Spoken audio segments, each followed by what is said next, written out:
안녕하세요. 크립토TV입니다. 25년도 상승 패턴과 시기는 트럼프 일기였던 17년도와 약간은 다르게 올 가능성이 있어서 관련 내용을 한번 파헤쳐 보도록 하겠습니다. 현재는 개별 종목보다는 전반적인 큰 흐름, 매크로가 훨씬 중요한 시기인 것 같습니다. 왜냐하면 25년도는 우리 모두가 탈출을 잘 해야 되는 시기이기 때문에 매도를 해야 되는 시기이기 때문에 매크로, 전반적인 흐름이 훨씬 중요하다 생각이 드는데요. 자, 그럼에도 최근에 약간 조정이 나오니까 좀 힘들어 하시는 분들도 계실 수 있겠지만, 뭐 현금이 있다면 분할 매수라든지 아니면 혼자 막 많이 튀어오른 코인들로 리밸런싱을 하는 것도 나쁘지 않은 구간이다 이런 생각이 들거든요. 여력이 되신다면 뭐 분할 매수를 소액을 한다든지 뭐 하실 수는 있겠지만 이게 대세에 사실 큰 지장은 없습니다. 뭐 있어도 좋고 없으면 그냥 이제 뭐 기다리시면 좋을 것 같은데 그것보다는 일단 왜 조정이 나왔는지 그리고 앞으로 어떻게 갈지가 훨씬 중요하겠죠. 자, 근데 최근에 언론의 흐름을 보면요. 하나의 일관된 스토리가 있습니다. 뭐냐면요. 연준이 내년에 금리 인하를 3번, 4번 할 것을 2번으로 줄였다. 그래서 금리 인하가 잘 안 되니까 떨어질 것이다. 매파로 연준은 돌아섰다. 트럼프는 이게 불편하다. 굉장히 누가 뭐 머리 좋은 분이 잘 만들어서 프레임을 짜서 계속 만들어내는 것 같거든요. 그리고 또 다른 기사, FOMC 회의 끝나고 기자들이 질문을 했는데 연준 의장, 제롬 파월이 약간은 뭐 시키지도 않은 얘기를 했었잖아요. 우리 페드는 비트코인 살 권한이 없다. 법이 뭐 정해져 있지 않기 때문에 전략적 비축 자산 뭐 비트코인 산다고 하는데 우리는 못 한다. 이렇게 얘기를 한 걸 가지고 이제 제롬 파월이 반기를 들었다는 표현을 썼는데 글쎄요. 제롬 파월이 반기를 들 수 있을까요? 제가 뒤에서 말씀드리겠지만 트럼프를 만나기 위해서 기라성 같은 뭐 빅테크 CEO라든지 뭐 총리들이 줄을 서 있는데 파월이 반기를 들어서 될 것인가? 저는 이거 다 트럼프가 당연히 허용을 해줬다, 알면서 용인해줬다고 계속 말씀드렸죠. 그리고 이런 시나리오를 쓰는 뭐 작가들이 여러 명 있는데 그 중에 또 유력한 인물이 바로 닉 티미라우스라는 기자, 미 연준의 비공식 대변인으로 통하죠. 왜냐하면 워낙 그 내부 소식통을 잘 알고 있어서 그러면서 이분이 파월과 트럼프가 세력 다툼을 하고 있다. 뭐 이런 이상한 기사들이 많이 나오지만 제가 볼 땐 트럼프는 다 알고 있습니다. 제롬 파월은 상대가 되지 않아요. 어떻게 식물 그 의장을 만들 수 있는 방법까지 다 알고 있다고 저번에 뭐 스캇 베센트 재무장관이 얘기를 했었죠. 자, 이 모든 건 하반기에 이제 트럼프가 업그레이드, 변신, 이렇게 전략을 펼치는 영웅이 되는 시나리오를 짜고 있지 않을까 이런 생각이 들거든요. 한번 보시고 판단을 해주시면 좋을 것 같습니다. 자, 일단 뭐 트럼프의 구호는 Make America Great Again이죠. 그래서 미국을 적당한 1등이 아니라요. 그냥 완벽한 1등 독주 체제를 굳건히 하기 위해서 17년도와 다른 업그레이드 변종 전략을 쓰고 있지 않을까 이런 생각이 들거든요. 25년도에 지금 벌어질 일입니다. 자, 24년 12월 30일 기사였는데 미국 경제가 독주를 하고 있다.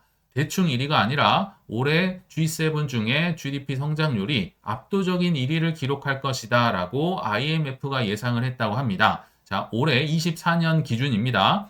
현재 0.2%를 더 올려서 미국의 GDP 성장률이 무려 2.8%, 이제 2위가 캐나다인데요.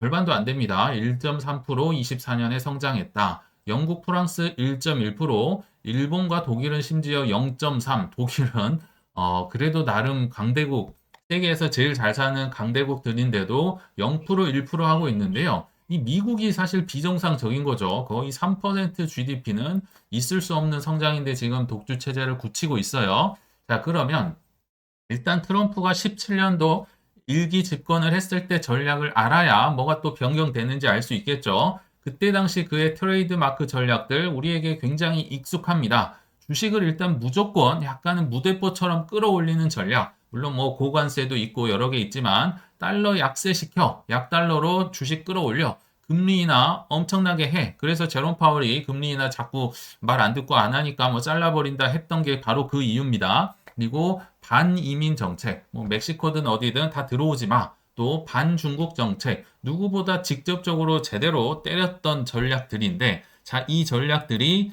제가 볼 때 조금 업그레이드가 됩니다. 25년도부터요. 자, 그러나 이 나라고 하면 이제 트럼프고요. 미국에 득이 된다면 이런 전략들도 취사 선택에서 언제든지 반대로 쓸 수 있겠다. 이게 이제 트럼프의 전략이 될 거란 생각이 들거든요. 이게 강세장 시기와 뭐 모든 거에 연관이 돼 있기 때문에 좀 공부가 다시 필요할 것 같아서 한번 복습을 해보도록 하겠습니다.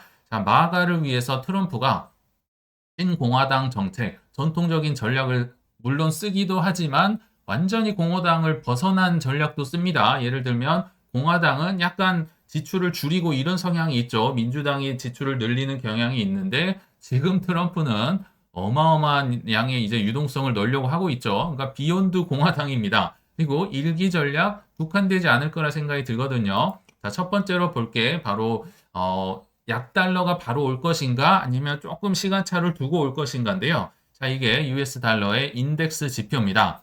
달러가 이렇게 높이 있으면 이제 환율이 높다 우리가 표현을 하는 거고요. 떨어지면 환율이 낮다, 약달러다 표현을 하는 건데요. 여기 보셔서 아시겠지만 17년도에서 18년도 가는 길목에 그러니까 트럼프가 17년도에 딱 집권을 했었죠. 그래서 집권하기 전에 달러가 막 오르다가 이제 집권하자마자 달러 낮춰 해가지고 쭉쭉쭉쭉 바로 떨어집니다. 그러니까 17년도에 어마어마한 이제 코인의 불장이 왔었던 게 이게 뭐 한 몫을 차지하지 않았을까 생각이 들어요. 그리고 18년도 이후에 또 달러가 막 오르다가 20년도 한 초중반쯤에 이제 달러가 다시 한번 고환율, 이제 뭐 팬데믹 위기도 있었죠. 그래서 오르다가 다시 한번 이렇게 떨어질 때 불장이 왔었어요. 20년도 뭐 어느 시점부터 21년도 중반 즈음까지 약달러가 이어지면서 주식이나 코인이나 불장이 왔었죠. 그러면 지금부터가 중요한데 현재 뭐 달러가 끝을 모르고 올라가고 있는데 이게 이런 식으로 17년이나 20년도처럼 이렇게 수직으로 떨어질지 아니면 흐지부지 약간 유지를 하다가 이때야 하면서 떨어질지 어, 많이 뭐 의견이 나뉠 수는 있겠지만 제 생각에는 핑크색처럼 좀 강달러를 랠리를 즐길 수 있는 한 즐겼다가 나중에 뭐 미국의 공장도 다 짓고 이제 돈 끌어들일 만큼 다 끌어들인 다음에 약달러를 용인할 것이다 이런 생각이 듭니다. 왜냐하면 현재 전 세계의 돈을 강달러니까 금리도 어느 정도 높으니까 굉장히 많이 벌어들이고 있거든요. 이거 뭐 정말 트럼프 좋아하는 것과 일치하기 때문에 약간은 즐겼다가 이제 때가 되면 낮출 것이다. 그래서 하반기가 계속 좋을 것 같다. 계속 말씀을 드리고 있죠. 또 하나, 금리 인하 엄청 좋아하는 분인데, 자, 제가 볼 때 약간 지금 전략이 바뀐 것 같아요. 급격한 금리 인하는 사실 뭐 역사를 보면 알잖아요. 침체만 오니까 그냥 적당히 해라. 급격한 금리 인하는 25년, 26년 주인공 너 아니야. 이렇게 지금 트럼프가 얘기를 하는 것 같아요. 일단 역사적으로 보더라도, 자, 이 빨간색이 이제 기준금리거든요. 미국의 금리인데, 자, 이렇게 2.5% 이상 급격하게 이렇게 하락을 시켜버릴 때 경기 침체가 찾아옵니다. 이렇게 금리나 확 낮출 때, 뭔가 터졌구나 하고 경기 침체 오고요. 확 낮출 때 2.5% 이상 떨어뜨릴 때 경기 침체가 동반이 되죠. 20년도 팬데믹 때도 마찬가지인데 여기 보시면 사실 90년대 말, 2000년대 초까지는 뭐 아마 페드 의장이 그리스펀이었을 텐데 기가 막힌 천천히 금리 인하를 하는 전략으로 경기 침체가 오지 않았습니다. 굉장히 미국을 제외한 전 세계, 뭐 IMF 한국을 포함해서 전 세계가 어려웠지만 미국은 호황을 누렸던 그 전략이 바로 천천히 금리를 인하하는 거였죠. 자, 현재 뭐 5.5%가 여기 좀 잘못 나왔는데 5.5%가 미국 금리가 4.5%까지 1% 정도 떨어졌는데요. 이걸 급격하게 낮춘다? 글쎄요. 통계적으로 보면 그렇게 뭐 좋아 보이진 않습니다. 그리고 요거는 이제 아까는 미국의 이제 페드의 기준금리인 거고 실질적인 시장 금리는 사실 10년물 장기채 금리를 보는 게 일반적이거든요. 자, 10년물 미국 국채에 대한 시장 수익률인데 여기 보시면 아까 기준금리는 5.5%에서 4.5%까지 계속 최근에 낮췄잖아요. 낮췄는데 왜 10년물 금리는 이렇게 튀어 올라가느냐? 그렇죠? 기준금리는 5.5에서 4.5로 낮췄는데 지금 시장 금리는요.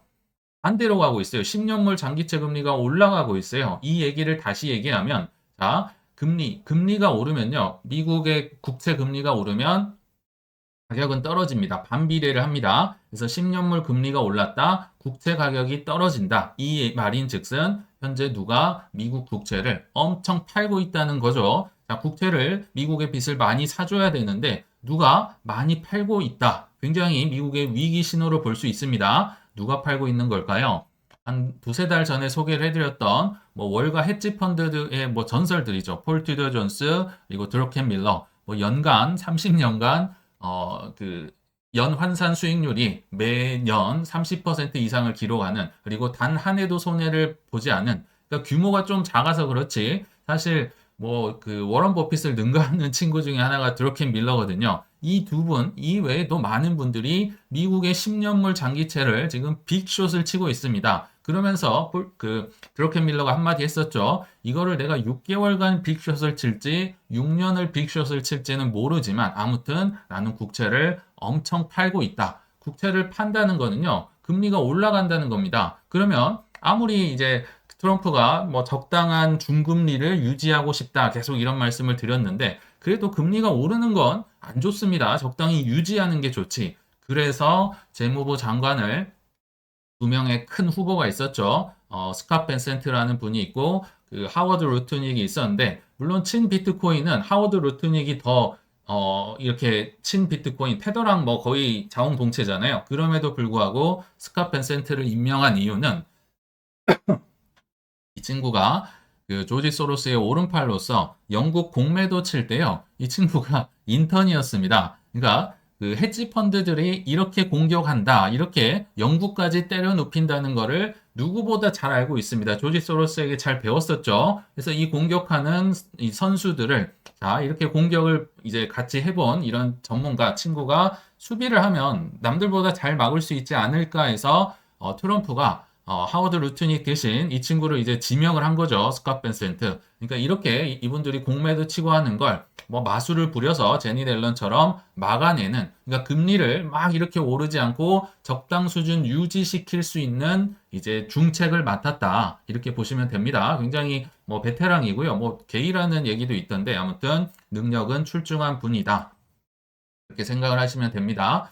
또 뭐 트럼프 하면 떠오르는 게 반이민 정책, 다 들어오지 마, 쫓아내, 뭐 이거잖아요. 그러나 제가 볼 때 꼭 이렇게만 생각하기는 어려울 것 같아요. 왜냐하면 그때그때 다르거든요. 최근에 기사를 보면 트럼프가 전문직 비자 훌륭한 프로그램이다. 예를 들면 이민을 받아들일 때 굉장히 똑똑한 뭐 기술자, 뭐 의사 이런 전문직 비자는요, 그런 똑똑한 친구들은 받아주자, 비자를 받아주자. 지금 트럼프가 평소와 반대되는 얘기를 하고 있는 거고, 특히나 일론 머스크가 이런 걸 주장하니까 트럼프가 머스크 편을 들었습니다. 지금 마가 진영이라고 하죠. 메이크 아메리카 그레이트 어게인이 지금 둘로 갈라졌습니다. 왜냐하면 우리의 일자리를 뺏는 이 나쁜 외국인들을 쫓아낸다고 해서 트럼프를 뽑아냈는데, 똑똑하면 받아준다고 합니다. 그러니까 트럼프 진영 내에 갈등이 지금 심화되고 있겠죠. 그래서 미국인에게 일자리 뭐 줘야 되는데 뺏긴다. 아니다. 똑똑한 엔지니어들 이런 사람은 받아야 된다.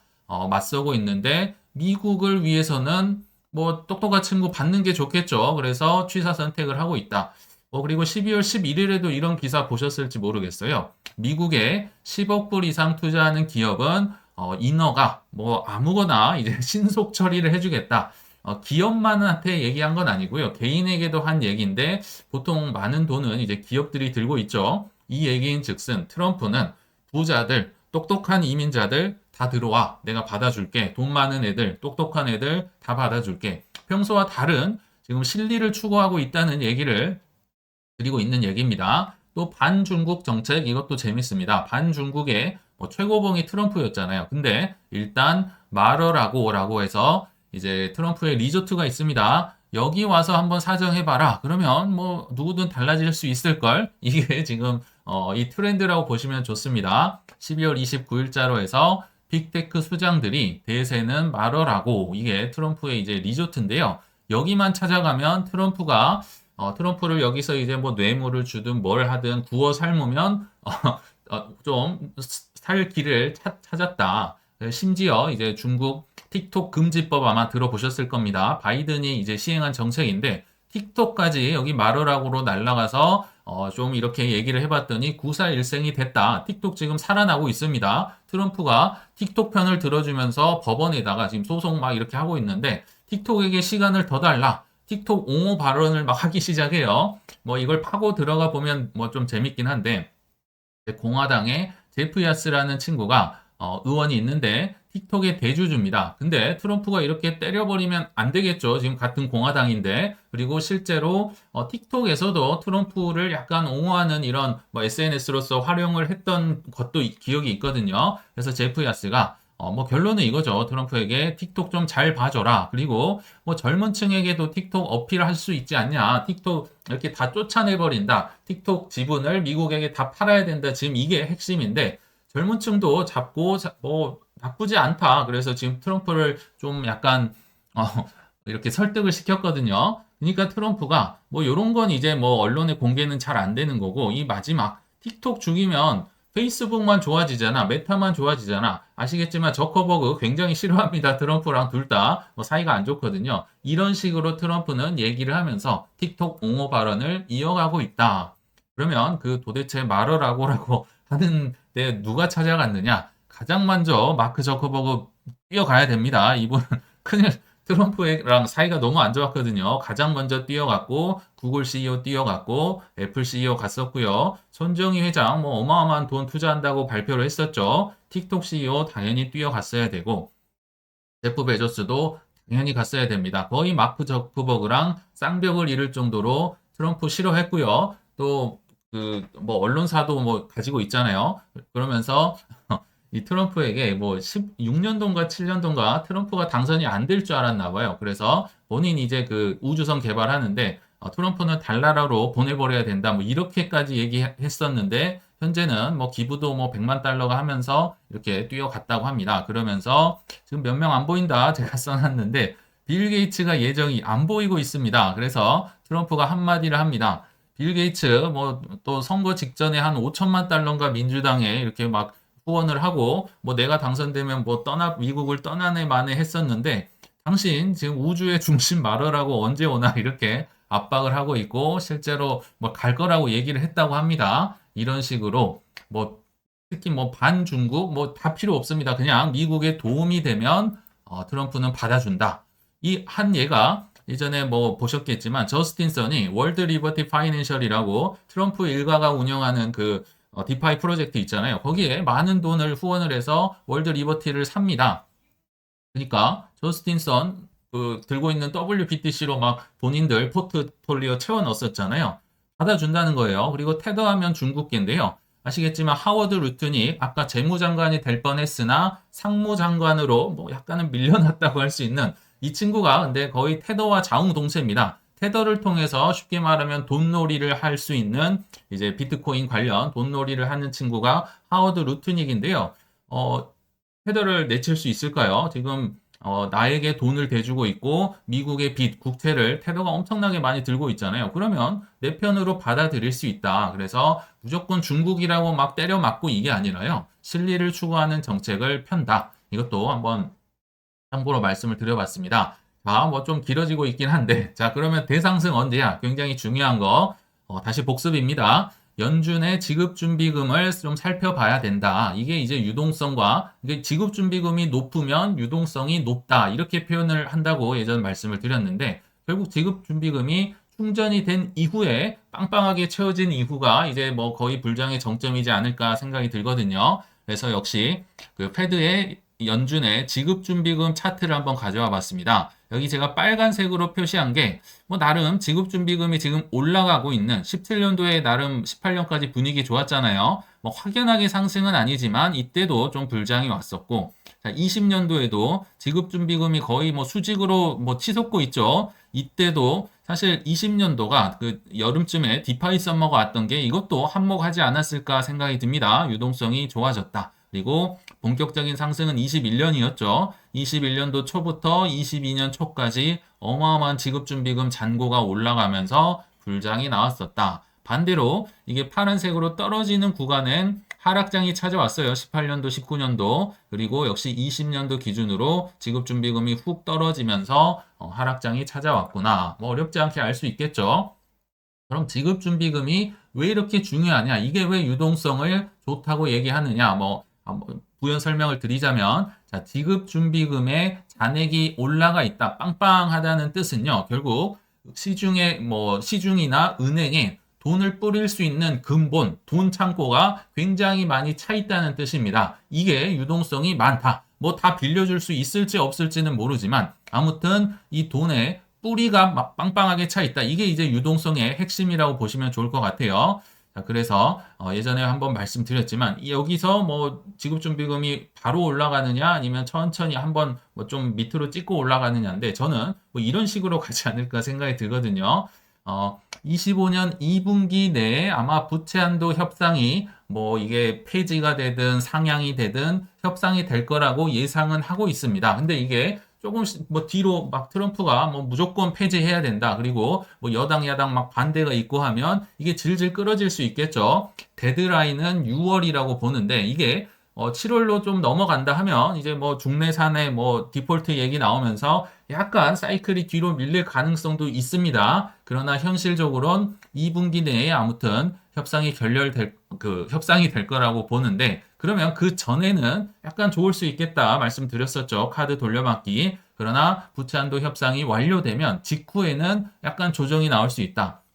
왜냐하면 직후에는요. 재무부에 통장을 이제 충전해야 됩니다. 카드 돌려막기 했던 걸 재무부 통장으로 쏴줘야 되는데 그러니까 지급준비금, 연준의 지급준비금에서 빼서 재무부 통장을 충전, 마이너스 카드 쓴 거 채워주는 거기 때문에 여기는 유동성이 줄어들겠죠. 그래서 직후에는 한 뭐 많으면 2달에서 3달 약간 비실비실하면서 또 유동성이 줄어들 수 있다. 협상 직후에. 그러나 결론은 하반기 언제가 될지 모르겠지만 이 지금 부채한도 뭐 폐지를 하든 상향을 하든 그 이유가 뭔가요? 나 국채 내 맘대로 찍겠다는 거잖아요. 단기간은 안 좋을 수 있지만 직후에는 트럼프는 결국 하반기에 본인 하고 싶은 거 뭐 AI 투자든 뭐가 됐든지 간에 할 겁니다. 무한 유동성을 하기 위해서 지금 이걸 막 지금 생떼를 쓰고 있는 거잖아요. 여기에는 뭐 빅테크나 여러 기업들의 대출이 당연히 포함이 되겠죠. 그래서 이 살포를 통해서 결국